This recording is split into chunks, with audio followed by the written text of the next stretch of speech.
Et si je vous disais que le temps n'a jamais vraiment quitté Retour vers le futur, qu'il a simplement continué à voyager, silencieusement, sur les visages de ses acteurs?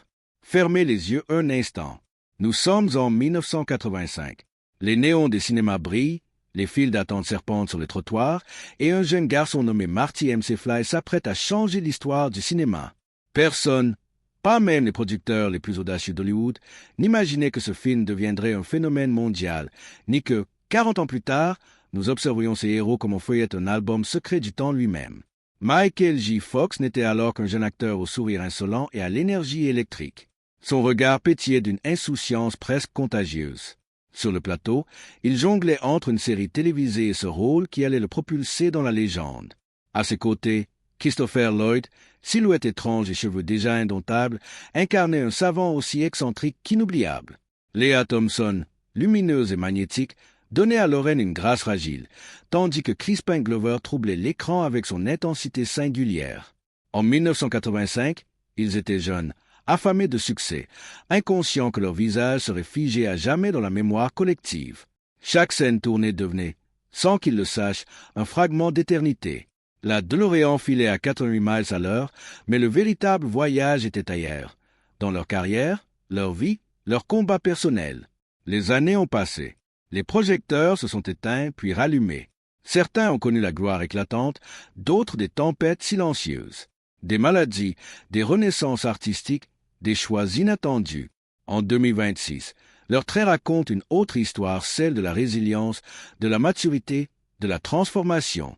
Les rides ne sont plus des marques du temps, mais des cicatrices lumineuses d'un parcours extraordinaire. Avant de plonger plus loin dans ces métamorphoses fascinantes, prenez une seconde pour soutenir cette machine à voyager dans le temps moderne. Aimez cette vidéo et abonnez-vous à la chaîne pour découvrir d'autres histoires incroyables du cinéma. Car ce que vous allez découvrir dépasse la simple comparaison avant-après.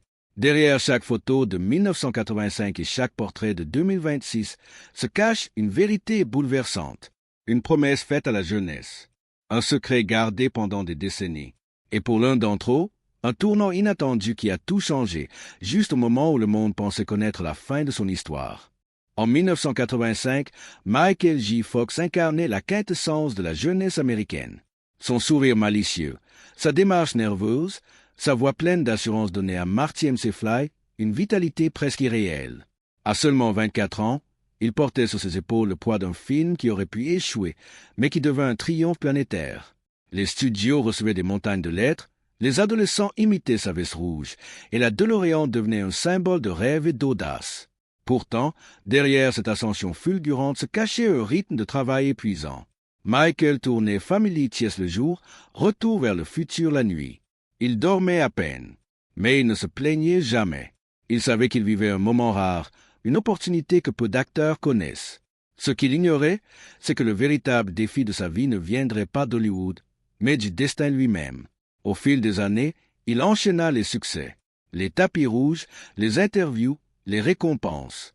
Son nom brillait dans les génériques comme une promesse de succès. Mais en 1991, alors qu'il n'a que 29 ans, un diagnostic tombe comme un coup de tonnerre, la maladie de Parkinson. Un secret qu'il gardera pendant plusieurs années, continuant à sourire face aux caméras tandis que son corps commençait à l'y résister. Imaginez le contraste. En 1985, il courait dans les rues de Hill Valley avec une énergie débordante. En silence, quelques années plus tard, il apprenait à apprivoiser des tremblements invisibles au public. Ce n'était plus un voyage à 88 miles à l'heure, c'était une lutte quotidienne, lente, intime. Et pourtant, ce qui rend sa transformation si incroyable en 2026, ce n'est pas seulement le changement physique. Oui, son visage a mûri, les traits sont plus marqués, le regard plus profond. Mais dans ses yeux, cette même étincelle demeure. Une force tranquille, forgée par l'épreuve. Il n'est plus seulement l'icône adolescente des années 80. Il est devenu un symbole mondial de courage et de résilience. Son engagement pour la recherche contre Parkinson a transformé sa notoriété en mission. Des millions de dollars récoltés, des discours poignants, une dignité sans faille.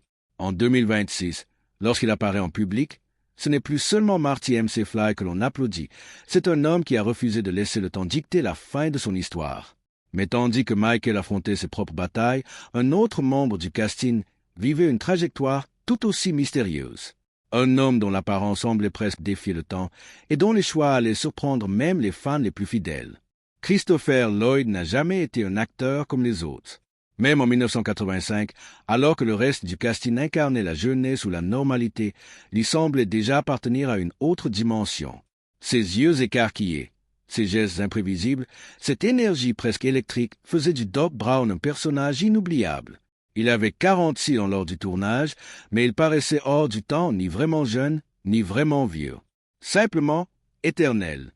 Sur le plateau, on raconte qu'il s'immergeait totalement dans son rôle.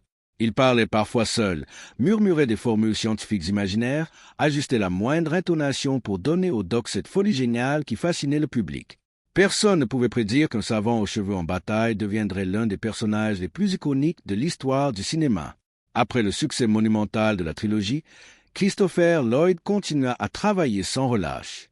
Films, séries, théâtre, il semblait infatigable. Pourtant, contrairement à Michael J. Fox, il choisit une trajectoire plus discrète. Moins de projecteurs, plus de liberté artistique. Il n'était pas attiré par la gloire tapageuse, mais par la passion du jeu. En 2026, son visage raconte une histoire différente. Les rides sont plus profondes, les cheveux sont devenus entièrement blancs, presque comme s'il avait réellement manipulé le continuum espace-temps. À plus de 80 ans, il conserve cette étincelle étrange dans le regard. Quand il apparaît dans des conventions ou des interviews, le public retient son souffle. Sa voix, légèrement plus grave, porte toujours cette folie délicieuse qui faisait vibrer le valet. Ce qui frappe le plus, c'est que le temps semble avoir renforcé son aura. Là où d'autres voient le vieillissement, ses admirateurs voient la continuité d'un mythe. Il n'a jamais cherché à effacer les marques des années. Au contraire, il les porte comme un costume supplémentaire, une preuve qu'il a traversé les décennies avec élégance et singularité. Mais derrière cette image presque immortelle, il y eut des moments de doute, des périodes où les rôles se faisaient plus rares, où l'industrie changeait plus vite que les générations. Comment rester pertinent quand le cinéma évolue sans cesse? Comment continuer à surprendre quand on a déjà incarné un personnage culte? Et pourtant, en 2026, une apparition inattendue allait raviver la flamme chez des millions de fans. Une scène brève, mais chargée d'émotion. Un clin d'œil au passé, qui laissait entendre qu'il n'avait peut-être pas encore dit son dernier mot. Pendant ce temps, une autre figure du film vivait une transformation plus subtile, plus intérieure. Une femme dont le sourire en 1985 cachait des ambitions et des rêves bien plus vastes que ceux que le public imaginait. En 1985, Lea Thompson illuminait l'écran avec une douceur presque irréelle. Lauren Benn, version adolescente, incarnait à la fois l'innocence et la passion, la fragilité et l'audace. Ses yeux brillaient d'un mélange de romantisme et de détermination. Elle n'était pas seulement la mère de Marty dans un paradoxe temporel troublant, elle était le cœur émotionnel du film. Son rire, sa grâce, sa présence donnaient à l'histoire une profondeur inattendue. Mais derrière ce sourire éclatant, Lea Thompson était une artiste ambitieuse. Formée à la danse classique avant de se tourner vers le cinéma, elle possédait une discipline presque militaire. Sur le plateau, elle observait tout, les caméras, la lumière, les décisions du réalisateur. Elle ne voulait pas simplement être devant l'objectif. Elle voulait comprendre l'envers du décor. Après le succès de la trilogie, elle enchaîna les projets. Certains films connurent un succès modéré, d'autres furent plus discrets. Contrairement à ses partenaires masculins, elle dut naviguer dans une industrie souvent plus sévère envers les femmes avec le passage des années. Hollywood changeait, les rôles pour actrices mûres se faisaient plus rares. Pourtant, Léa refusa de disparaître. Les années 2000 marquèrent un tournant. Elle passa progressivement derrière la caméra. Réalisation, production, télévision, elle transforma sa carrière avec intelligence. Là où certains voyaient une actrice des années 80, elle voyait une nouvelle version d'elle-même en construction. En 2026, son visage a gagné en maturité, mais son élégance demeure intacte. Ses traits sont plus affirmés, son regard plus profond. Il y a dans ses expressions une assurance tranquille. Lorsqu'elle apparaît aux côtés de Michael J. Fox ou Christopher Lloyd lors d'événements commémoratifs, l'émotion est palpable. Le public ne voit pas seulement Lorraine, il voit une femme qui a su évoluer avec son temps. Ce qui fascine le plus, c'est la manière dont elle parle du film aujourd'hui, avec gratitude, mais sans nostalgie excessive. Elle comprend l'impact culturel, mais elle refuse d'être enfermée dans le passé. Elle parle de transmission, d'inspiration de nouvelles générations. Pourtant, en 2026, une révélation inattendue concernant les coulisses du tournage allait surprendre les fans. Une anecdote longtemps restée secrète, liée à une scène clé qui aurait pu changer le destin de son personnage, et peut-être celui de toute la trilogie. Et tandis que ce souvenir refaisait surface, un autre membre du casting, plus discret, plus énigmatique, voyait son propre parcours revenir sur les projecteurs, un parcours marqué par des choix radicaux et une disparition presque volontaire des feux d'Hollywood. En 1985, Crispin Glover était l'élément imprévisible de Retour vers le futur. Son interprétation de George McFly, maladroit, introverti, presque lunaire, apportait une tension étrange au film. Il ne jouait pas seulement le père timide de Marty, il incarnait l'âme fragile d'un homme écrasé par ses peurs. Son regard fuyant, ses gestes nerveux, sa voix hésitante, tout chez lui semblait vibrer d'une vérité inconfortable. Sur le plateau, Crispin était déjà différent. Là où d'autres suivaient le rythme hollywoodien, lui questionnaient chaque scène, chaque intention. Il voulait comprendre la psychologie profonde de son personnage. Il proposait des variations, discutait des motivations. Certains admiraient son engagement artistique, d'autres le trouvaient déroutant. Après le succès monumental du premier film, une fracture inattendue se produisit. Des désaccords contractuels, des visions opposées. Et soudain, pour la suite, George McFly fut remplacé. Une décision qui fit couler beaucoup d'encre. Crispin Glover s'éloigna du projet, laissant derrière lui une controverse qui marqua durablement l'histoire d'Hollywood. Mais loin des projecteurs de la trilogie, il choisit une route radicalement différente. Films indépendants, projets expérimentaux, réalisations personnelles. Il refusa les compromis faciles. Il préféra l'authenticité à la popularité. Son visage devint plus rare sur les grandes affiches, mais son aura artistique ne fit que s'intensifier. En 2026, Crispin Glover apparaît presque comme une figure mythique. Son apparence a évolué, bien sûr. Les traits se sont affinés, le regard est devenu plus perçant, presque philosophique. Il parle avec une lenteur réfléchie, pesant chaque mot. Il n'a jamais cherché à lisser son image. Au contraire, il cultive toujours cette singularité qui le rend inclassable. Les fans redécouvrent aujourd'hui l'importance de son interprétation originale. Beaucoup affirment que la fragilité de George McFly dans le premier film possède une profondeur que les suites n'ont jamais totalement retrouvée. Les images comparatives entre 1985 et 2026 circulent sur les réseaux. Le jeune homme maladroit d'hier face à l'artiste indépendant d'aujourd'hui. Une transformation moins spectaculaire physiquement, mais immense intérieurement. Et pourtant, une rumeur persistante en 2026 intrigue les passionnés. Une rencontre secrète. Une discussion inattendue. Un possible rapprochement après des décennies de distance. Serait-il imaginable que le temps, une fois encore, réunisse ceux que l'industrie avait séparés? Alors que cette possibilité commence à murmurer dans l'ombre, un autre visage emblématique de Hill Valley refait surface. Moins central à l'époque, mais devenu, avec les années, l'un des symboles les plus surprenants de cette saga intemporelle. En 1985, Thomas F. Wilson incarnait la force brute, l'arrogance et la menace sous les traits de Biff Tannen. Sa mâchoire serrée, son regard dur, son rire moqueur faisaient de lui l'antagoniste parfait. Il n'était pas simplement un méchant caricatural, il représentait l'intimidation, l'abus de pouvoir, cette figure oppressante que chacun a croisée au moins une fois dans sa vie. Et c'est précisément pour cela qu'il marqua autant les esprits. Sur le plateau, pourtant, tout était différent. Là où Biff hurlait et frappait, Thomas riait et plaisantait. Comédien dans l'âme, il improvisait souvent entre les prises, faisant éclater l'équipe de rire. Peu de fans savent qu'il était aussi musicien. Artiste complet, doté d'un humour subtil à 1000 lieues de la brutalité de son personnage. Le succès du film aurait pu l'enfermer dans le rôle du méchant éternel. Et, pendant un temps, ce fut presque le cas. On lui proposait des rôles similaires, des figures d'autorité agressive, des hommes durs. Mais Thomas choisit une voix plus nuancée. Il explora le doublage, la scène, l'écriture comique. Il transforma l'image de Biff en tremplin plutôt qu'en prison. En 2026, la transformation est saisissante. Les traits sont plus doux, le regard plus apaisé. Les cheveux ont blanchi, mais son sourire est plus lumineux que jamais. Lors des conventions, il raconte avec autodérision combien de fois on lui a demandé de répéter la fameuse réplique « Make like a triangle tahir ». Il en a même fait une chanson humoristique pour répondre aux fans avec élégance. Ce qui fascine, c'est le contraste. En 1985, il incarnait la peur. En 2026, il incarne la bienveillance. Le temps a révélé l'homme derrière le personnage.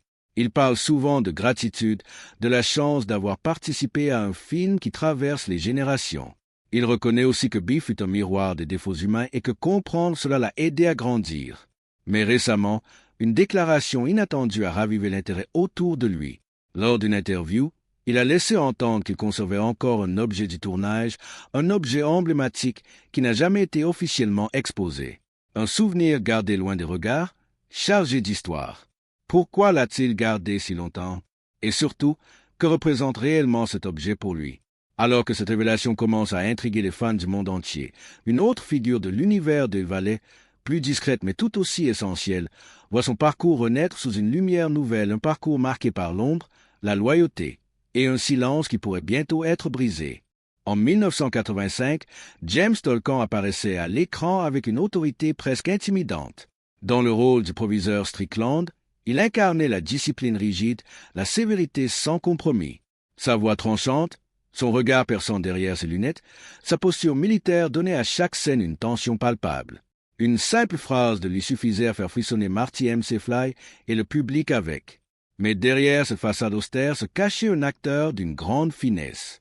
James Tolkan avait déjà une solide carrière avant Retour vers le futur. Il comprenait l'importance des seconds rôles, ces personnages qui structurent l'univers d'un film sans forcément occuper le centre de la scène. Strickland n'était pas seulement un proviseur sévère, il était le gardien moral de Hill Valley, la voix du passé face à l'insouciance de la jeunesse. Après la trilogie, Tolkan poursuivit son chemin avec discrétion. Moins présent sous les projecteurs médiatiques, il choisit des rôles solides, souvent dans des films d'action ou des drames. Il n'avait pas besoin d'être la vedette. Il cherchait la cohérence, la vérité dans ce personnage. En 2026, son apparence porte la marque des décennies. Les cheveux sont plus rares, les traits plus marqués, mais son regard conserve cette intensité inoubliable. Lorsqu'il apparaît lors d'événements spéciaux liés au film, les fans ressentent une émotion particulière. Il représente une époque du cinéma où chaque rôle, même secondaire, était incarné avec une rigueur presque théâtrale. Ce qui frappe le plus, c'est son élégance silencieuse. Il parle peu, mais chaque mot semble peser. Il évoque le film avec respect, conscient de son impact culturel. Il reconnaît que Strickland est devenu, avec le temps, un symbole de l'autorité classique, presque nostalgique. Mais il y a quelque chose que peu de gens savent. Pendant le tournage, une scène improvisée finalement coupée au montage aurait donné une dimension beaucoup plus personnelle à son personnage. Une scène où Strickland révélait une vulnérabilité inattendue. Pourquoi a-t-elle disparu? Était-ce une décision artistique ou une contrainte plus profonde? En 2026, certains documents d'archives commencent à refaire surface. Des scripts annotés, des photos inédites, et parmi eux, des indices troublants sur cette scène oubliée. Alors que ces révélations ravivent la curiosité des passionnés, un autre acteur, longtemps resté dans l'ombre de ses collègues plus médiatisés, s'apprête à surprendre le public avec une transformation aussi inattendue que bouleversante, une transformation qui pourrait redéfinir la manière dont nous regardons l'ensemble du casting. En 1985, Claudia Wells incarnait Jennifer Parker avec une fraîcheur naturelle, presque fragile. Son sourire discret, ses yeux brillants d'optimisme donnaient à la petite amie de Marty une présence douce mais essentielle. Elle représentait l'ancrage émotionnel, la normalité face au voyage temporel et au paradoxe vertigineux. Peu de scènes, mais une empreinte délicate, presque lumineuse. Pourtant, au moment même où le film devenait un phénomène mondial, la vie de Claudia prenait une direction totalement différente. Alors que d'autres membres du casting plongeaient dans la célébrité, elle fit un choix radical. Sa mère tomba gravement malade et Claudia décida de mettre sa carrière entre parenthèses pour s'occuper d'elle. Une décision silencieuse, loin des projecteurs, mais d'une puissance rare. Elle ne revint pas pour les suites. Jennifer fut recastée et beaucoup de spectateurs ne comprirent pas immédiatement pourquoi. Derrière cette absence se cachait un sacrifice intime.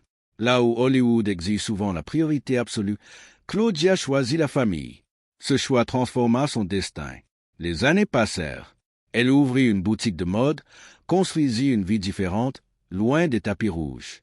Contrairement à ses collègues, elle ne chercha pas à prolonger la magie du film dans les médias. Elle semblait avoir accepté que son moment de gloire appartienne au passé. Mais en 2026, le contraste est bouleversant. Son visage porte les marques du temps, bien sûr, mais son sourire est resté presque intact. Il y a dans ses yeux une sérénité profonde. Lorsqu'elle participe à des conventions, les fans la regardent avec une émotion particulière. Ils ne voient pas seulement l'actrice d'un film culte, ils voient une femme qui a choisi l'amour et la loyauté au détriment de la célébrité. Ce qui surprend le plus, c'est sa redécouverte tardive. Les réseaux sociaux ont ravivé l'intérêt pour son parcours. Des comparaisons avant-après circulent, montrant la jeune Jennifer de 1985 face à la femme accomplie de 2026. La transformation n'est pas spectaculaire au sens hollywoodien. Elle est humaine, authentique, touchante. Et récemment, une rumeur persistante intrigue les fans. Claudia aurait conservé un souvenir très particulier du tournage, un objet intime que personne n'a jamais vu publiquement. Un symbole discret de son passage dans l'histoire du cinéma. Pourquoi a-t-elle choisi de garder ce secret si longtemps? Et que représente-t-il réellement pour elle? Alors que ces questions commencent à émerger, une dernière pièce du puzzle semble s'assembler. Car au-delà des transformations individuelles, quelque chose d'inattendu se prépare, une réunion peut-être, ou une révélation collective qui pourrait bouleverser à jamais la manière dont nous percevons le temps, la mémoire et l'héritage de Retour vers le futur. En 1985, personne n'imaginait que Retour vers le futur deviendrait bien plus qu'un film. C'était une aventure audacieuse, un pari risqué mêlant science-fiction, comédie et émotion. Mais 40 ans plus tard, en 2026, ce n'est plus seulement une trilogie culte. C'est un phénomène intergénérationnel. Des parents montrent le film à leurs enfants. Des adolescents découvrent Marty McFly sur des plateformes numériques. Le temps, paradoxalement, n'a pas effacé son empreinte, il l'a amplifiée. Ce qui fascine aujourd'hui, ce ne sont pas seulement les rides, les cheveux blanchis ou les trajectoires différentes. C'est la manière dont chacun des acteurs a traversé les décennies avec une histoire unique. Michael J. Fox, symbole de courage. Christopher Lloyd, figure intemporelle. Lea Thompson, femme de création et de transmission. Crispin Glover, artiste indépendant. Thomas Everson, humaniste derrière le méchant. James Tolkan, pilier discret. Claudia Wells, incarnation du choix du cœur. En 2026, les images comparatives circulent partout, avant, après, 1985 face à aujourd'hui. Mais derrière ces montages visuels se cache quelque chose de plus profond. Le film parlait de modifier le passé pour améliorer l'avenir. Eux ont dû accepter que le temps ne se modifie pas si facilement. Ils ont appris à vivre avec les succès, les épreuves, les absences. Et puis, il y a ce murmure qui grandit. Une invitation mystérieuse envoyée à plusieurs membres du casting. Un projet discret, évoqué sans détail précis. Certains parlent d'un documentaire inédit, d'autres d'un hommage exceptionnel prévu pour célébrer les 41 ans du film. Quelques indices laissent entendre qu'un enregistrement commun aurait déjà eu lieu, dans un lieu symbolique. Les fans scrutent les réseaux sociaux. Une photo floue d'une DeLorean restaurée. Un message énigmatique publié puis supprimé. Une phrase prononcée par Christopher Lloyd. Le temps a encore des surprises. Coïncidence ou véritable annonce? En coulisses, quelque chose semble se préparer. Pas une suite, le mythe a toujours refusé cela. Mais peut-être un retour différent. Un voyage non pas vers le futur, mais vers la mémoire. Et si 2026 marquait le moment où les acteurs, transformés par le temps, décidaient de se réunir pour révéler ce que nous n'avons jamais vu?